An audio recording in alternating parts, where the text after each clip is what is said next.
Jasmine Crockett, Dan Crenshaw's colleague on the other side of the aisle, representative, but she was running for the Senate primary in Texas, lost her primary.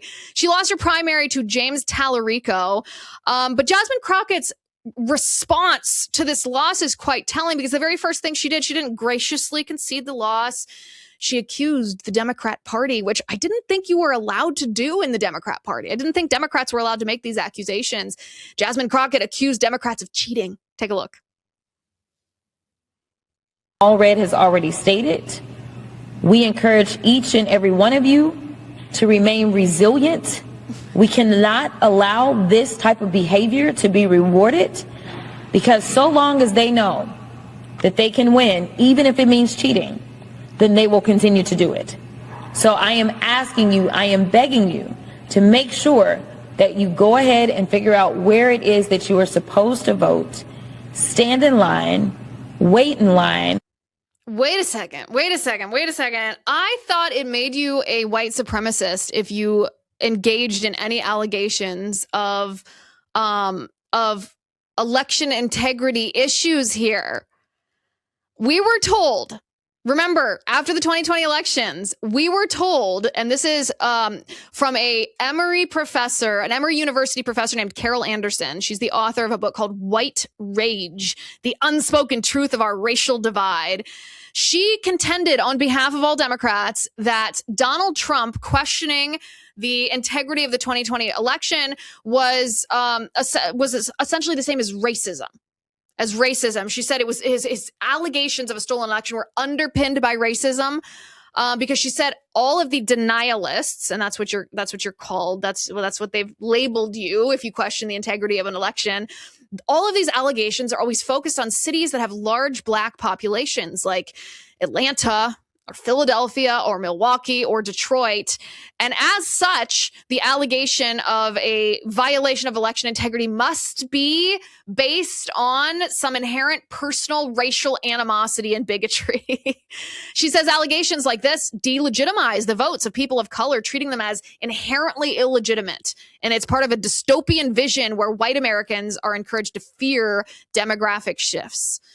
I hate to break the news to Congresswoman Jasmine Crockett, but Madam Congresswoman, have you considered the idea that your election denialism might be rooted in white supremacy? Because that's what we've been told by people on your own side. Something that you might want to reflect on in the days and weeks to come, because now you're going to have a lot of free time because you are not going to the United States Senate. Which might be something to celebrate, except for the fact that the alternative, the man who defeated her, is a nasty piece of work. His name is James Talarico. James Talarico is about as radical leftist as you can be if you are a politician. And keep in mind, Texas is I know that people talk about Texas being a purple state, but Texas is not exactly a purple state. Texas still is heavily Republican majority. James Talarico contended, and this, by the way, was when he was standing up in the state legislature in opposition to a bill that would have prohibited boys and girls sports. So he is right there narrowly in and of itself against the majority of the people who don't want boys and girls sports, including Democrats.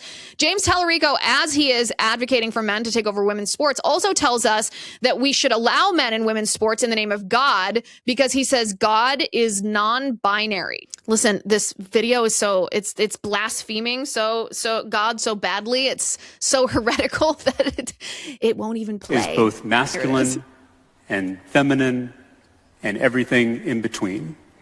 God is non-binary. God is non-binary. I think speaking like that is the definition of speaking as an antichrist. James Talarico doubles down on this position, just in case you were wondering. He has this kind of boy next door look, just in case you were thinking that he was sweet and innocent and one of the good old-fashioned Democrats. James Talarico contends that science tells us, as well as God, that there are more than two biological sexes. Take a look at this.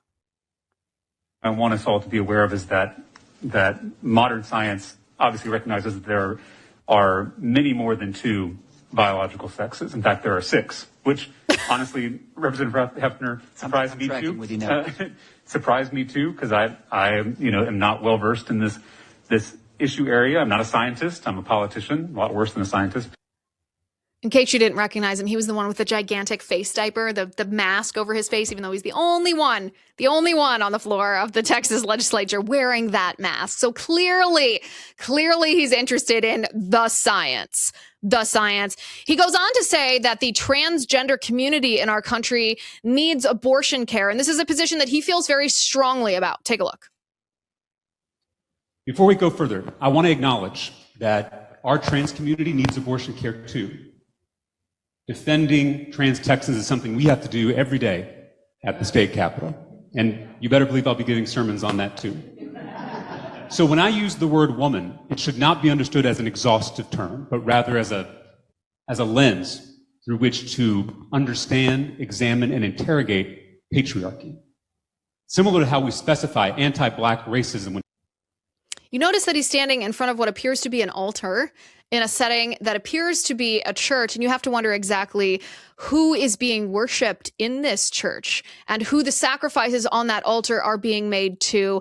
I suspect it's not to the same God that you and I worship. This man reminds us that politics is not just a competition. It's not just a game. It is a battle of good versus evil, and we know this for a fact because everything that comes out of his mouth is evil. It's not just impractical. It's not just spending too much. It's not just engaging in forever wars. It's not just fraud. It's evil. It's evil. And speaking of evil, the Democrat Party is trying to make Buttigieg a thing again, and they're using the mainstream media as their props to do so. A recent profile in The Atlantic is trying to rebrand Pete Buttigieg as some kind of lumberjack man. This is their headline. Pete Buttigieg, the Harvard graduate, Rhodes Scholar, and McKinsey alum, now has a beard and a splitting maw. Can he convince America he's a man of the people? The photograph accompanying this profile in The Atlantic was taken by none other than Hollywood celebrity, internationally renowned photographer Annie Leibovitz. So let me ask you, can he convince you that he is a man of the people? Now that he has a beard and a splitting maw, now that he's a lumberjack, will you forget that, he's a gay commie who bought babies? Are you going to forget about that now that this photo with the dramatic facial lighting of Pete Buttigieg exists? And you'll feel maybe as a result of looking at this photograph like he's just like you. No.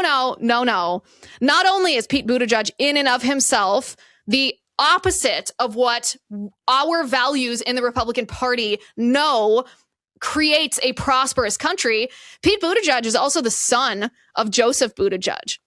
Joseph Buttigieg was an avowed Marxist, he was openly Marxist. It wasn't inferring his political beliefs based on, or his political philosophy based on his political policy position. No, he was an openly avowed Marxist who ran what can probably best be described as an Antonio Gramsci fan club. Who is Antonio Gramsci? Well, Antonio Gramsci was the co-founder of the Italian Communist Party. He was a Marxist. And Gramsci, of course, was the Marxist most famous for noting that in order for Marxist revolutions to be successful, the successful ones weren't based off of economic discontent, the working class overthrowing the ruling class. No. Gramsci noted that when Marxist revolutions are successful, the civil institutions of a nation, civil institutions like the education system, the media, the law, religion, the nuclear family, those civil institutions first must be destroyed. Well, Mayor Pete, Secretary Pete is personally and politically doing Gramsci's evil work. So in answer to your question, or the question from The Atlantic, can he convince America he's a man of the people? No. People aren't stupid. They're not falling for Pete's deceitful crap anymore. You remember what happened when Pete Buttigieg was put in position as Secretary of Transportation. He wanted to convince you that he was committed to this role by staging a photo op in which he put his bicycle in the back of a car, drove to work, and then when he was within pretty near proximity of his office, he got the bicycle out of his trunk and rode to the office in his dorky little helmet because he cares about green transportation. All the while, he couldn't figure out, as Secretary of Transportation, how to get his little hiney to East Palestine, Ohio, after the toxic train derailment there, when the people of East Palestine needed his assistance. Couldn't figure out how to get transport and go help those people whom he was supposed to be taking care of. Now, you might remember this moment. President Trump had words for Pete Buttigieg as Secretary of Transportation and for Pete Buttigieg's bicycle. This is classic, epic Trump. This was probably the single biggest nail in the coffin of Pete Buttigieg's storied political career that we know. Leave it to none other than President Trump to be the one to get him. We're going to roll this tape in just a moment. Picture in your mind, as we're queuing up this video, Buttigieg in his little helmet, staging his little photo op with his bike, close to his workplace because he actually drove his bicycle to work in order to appear that he was riding his bicycle to work, but God forbid he actually do it. This was Trump's response. And when they took over, Buttigieg, who has no clue, he drives to work on his bicycle with his, in all fairness, with his husband on the back, which is a nice, loving relationship. But he didn't have a clue. This guy didn't have a clue. And he's actually a contender for president. Between him and Crockett, you can have that party. But he didn't. And the funniest part of this entire video is after President Trump made these comments, people on the left were like, see, President Trump's supportive of gay marriage too. It's you Republican bigots, you Christian bigots that don't acknowledge gay marriage. And these people don't even realize that President Trump was mocking Pete Buttigieg. He wasn't extending sincere validation to Pete and Chasten Buttigieg's relationship, homosexual relationship. He was mocking them. He was making fun of them, and in a hilarious and brutal way. Governor Tim Walz was in front of the Oversight Committee today, and Congresswoman Nancy Mace held him to account because, of course, you remember his nickname, Tampon Tim. The reason that we call him Tampon Tim is not to be vulgar. It's not because we're petty and we're hurling an ad hominem at him. It's because Governor Tim Walz put tampons in boys' bathrooms in Minnesota because he won't answer the question, what is a woman? Because he's so captured by leftist ideology. And as we have recently come to find out, he was captured by leftist ideology, parroting all this trans nonsense while simultaneously allowing, if not facilitating, the massive fraud that was happening in Minnesota. This is Nancy Mace. Take a look. Thank you, Mr. Chairman, and good morning, gentlemen. Thank you for being here today. Governor Walz and Attorney General Ellison, you have presided over one of the worst government fraud scandals in American history. This was money intended to feed hungry children, help kids with autism, provide food and shelter and healthcare to the needy, and more. You both allowed billions in these American taxpayer dollars to be pillaged and plundered by Somali pirates. You knew this was happening. You chose to do nothing about it, and in some cases, you even enabled it. Attorney General Ellison, you even profited from this fraud by taking campaign donations from these Somalians after pledging to help quash the investigation into them. I find your behavior despicable. My questions this morning, my first go to Governor Walz, and I hope you learned some lessons from your last hearing with me on the Oversight Committee. Have you learned anything since then? That if I didn't speak up, 2 of my people would be dead, Congresswoman, and I warned you. Okay, Governor Walz, what is a woman? Have you learned that lesson? Do you know what a woman is? I'm the governor of Minnesota, Congresswoman. You know what a I'm not woman here is? to be your prop for your obsession. So I if you taught can't middle school, define your what obsession. a woman is, you certainly can't define what fraud is. If you can't even define what a woman is, you can't define fraud. How much money was spent on autism in Minnesota in 2017, Governor? I don't have those numbers in front of me, Congresswoman. Did you prepare for this hearing today? Did you do any preparation I take for this hearing Congress today? seriously. And you've seen the numbers about autism fraud in Minnesota. So we're going to do some Minnesota math with you today, okay? Are you ready? How much money was spent on 2017 for autism in Minnesota? How much? I don't know. I wasn't the governor. Okay. Did you not just say that you prepared for this hearing today? $1 million, okay? A quick Google search or using your AI could tell you $1 million was spent. How much money was spent on autism in Minnesota in 2024? I don't have the number in front of me. As Were you governor in 2024? I was, but I'm not the Okay, head so of your HHS. excuse before that you didn't know what 2017 autism numbers were because you were not governor, and today you can't answer the numbers about 2024 as governor, and you still said you prepared for this hearing today. It's unbelievable. $343 million was spent in 2024. What percent increase is that from 1 million to 343 million? What percentage increase is that? I'm not here to be your prop. Go ahead and tell me. Wait, are you governor of Minnesota or not? Yes, I am. Math is 34,200% increase, an increase of 343 times what it was in this time period. Do you know the number of children in Minnesota? I know that Minnesota ranked as a top 3 state for children in the last year. What is the total population in Minnesota? 5.7 million. Okay. What is the total population of children in Minnesota? I don't have the number in front of me right now. Are you governor of Minnesota? I know 400,000 were cut out of health care last Okay, week by that's the not- actions you made. Are you governor of Minnesota? I am.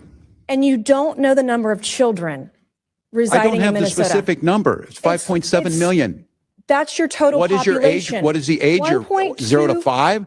0 to 19? You have approximately 1.2 million children in Minnesota who know this information. Thank God you're not vice president of the United States. Do you know approximately how many children in Minnesota are autistic or on the spectrum? No, I don't have that number. Okay. Well, if you take the CDC's roughly 1 in 36 kids are on the spectrum, we're talking about approximately 33,000 kids. In South Carolina, it's about 31,000 or so. What is, do you know what this is per child spending wise in the fraud for autistic kids in Minnesota? Again, I'm not here to be your prop. Go ahead and tell us. Is doing Minnesota math a prop? This is math. We're talking about fraud. Minnesota ranks at the top. Where does South Carolina rank? We're talking about money. Where does South Carolina children rank on healthiness? These are my questions for you. It doesn't go the other way around unless we're debating on the debate stage. And we're not. If you're Governor of Minnesota, which you can't answer. This is basic math. And you can't even answer. Do you even care about kids in Minnesota? They rank near the top in every category. My children are fed. My children are housed. My children have health getting the care. services they need in My Minnesota. children have the best schools. No, you don't. Mr. Chairman, I yield back. Congressman Jim Jordan also pressed Tampon Tim on his involvement in the fraud in Minnesota because, as you can see, then this is a tactic Democrats often use. They just plead ignorance. If you think of James Comey, I don't recall. I'm not sure. I don't remember. They plead ignorance in order to avoid accountability for things, nefarious things they were involved in. That seems to be Tim Walz's strategy also. He was saying, well, I don't know. I don't know how much money was spent on autism in Minnesota in 2024, even though I'm the governor, even though this is an international news story about the fraud in Minnesota. It's a little hard to believe that he doesn't actually know that number, at least at this point, after this enormous fraud was exposed in his state. You'd think as the governor, he would care about that the most. Well, actually, he took action in his state, his administration did, to restart payments to particular groups, a particular group called Feeding Our Future, which was suspected of fraud. They were so suspected of fraud that payments from the state to Feeding Our Future were stopped, only to be restarted 1 month later by Tim Walz. And this was Tim Walz's response when Jim Jordan asked him why these payments were restarted. Take a look. The payments are restarted. Why didn't you tell the truth about why you restarted the payments? Well, Chairman, we did tell you. And Feeding Our Future grew because of the pandemic. And I didn't ask that question. I said, why didn't you tell the truth about why you restarted the payments? The payments stopped because there were concerns, obviously. It wouldn't stop the payments. Then they're restarted a month later. What was the reason for restarting the payments? My understanding was the agency believed that the court had required them to make those payments. And that was false, wasn't it? You repeated that. You said that, didn't you? You said that's why the reason you said the reason you restarted is because the court ordered you to do so. Is that right?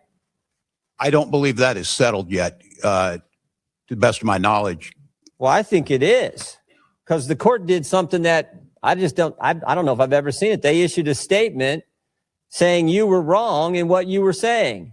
This is from the court. It says, Feeding Our Future versus Minnesota Department of Education, correcting reports and statements by Governor Tim Walz concerning orders issued by the court. Here's what the judge says. Governor Tim Walz told the media that the Minnesota Department of Education attempted in payments to FOF because of possible fraud, but that Judge Guthman ordered payments to continue in April 2021. Next sentence. That is false. So you said something wasn't true. He further states this, Judge Guthman, the court says this, Judge Guthman never ordered the Department of Education to resume payments to Feeding Our Future in April 2021 or at any other time. So I want to know, why didn't you tell the truth? Congressman, the attorneys at the Department of Education interpreted that differently. Both of those judges are no longer on the bench. And I think that interpretation. The very first sentence, the first 7 words. This is not some unnamed source talking to the New York Times. This is not some anonymous source talking to whatever your Minnesota Star Tribune or whatever your paper is. This is the court speaking. First sentence, first 7 words. Due to inaccurate statements by the governor, Ramsey County District Court judge has issued and authorized that this following news release. That's pretty straightforward. So the court's lying? I can't tell you, Congressman, but the interpretation somebody's lying. Somebody's lying, because you can't say the court ordered you to restart the payments, and then the court says we didn't order you to restart the payments. So either you're lying or the court's lying. And I'm just asking you, which one is it? I just simply know what the attorneys at the agency believed, that it was a misinterpretation. And I would note that those payments. Could it be you were trying to hide behind the court, Governor? That maybe be the reason why you issued the statements you did and why the court had to do something you never see done before. They issue a press statement saying you're wrong. The governor is wrong. His statement is, their words, not mine, false. Could that be the reason? That was not the interpretation of the attorneys. And you know, court work, you can appeal those, Congressman, as you well know. I'm sure. Is it all about politics, Governor? No, it's about taking care of our people, which Minnesota does better than anyone else. 3 million, the behavioral intervention program went from 3 million to 400 million in 5 years. The housing stabilization went from 2.6 million to 104 million. The integrated community supports went from 4.6 million. Okay. Yeah, let's stop that one. So listen, it's a difficult decision. Who are you going to choose? Contestant number 1, Hillary Clinton. Contestant number 2, Pam Bondi. Contestant number 3, Tim Walz. You haven't even heard the 4th contestant. I like these videos from Congress as much as the next person. I appreciate when Congress holds corrupt, slimy swamp creatures to account. But this is my question. And this is a serious question. What comes after this? What comes next? And I'm talking about both with the Clintons, with Hillary Clinton and Bill Clinton. I'm talking about the fraud in Minnesota, Tim Walz. Keith Ellison, the Attorney General of Minnesota, was also in front of Congress today. Ilhan Omar, the representative from Minnesota. What comes next? Because I don't want to just enjoy these clips where Democrats are squirming because they have been caught committing crimes. I want them to be in jail. Is anybody going to jail? Not for retribution, not for revenge, but because crimes were committed. Yes, I enjoy these videos. But videos embarrassing Democrats, even if it comes from the United States Congress, isn't it. Justice is it. Justice is it.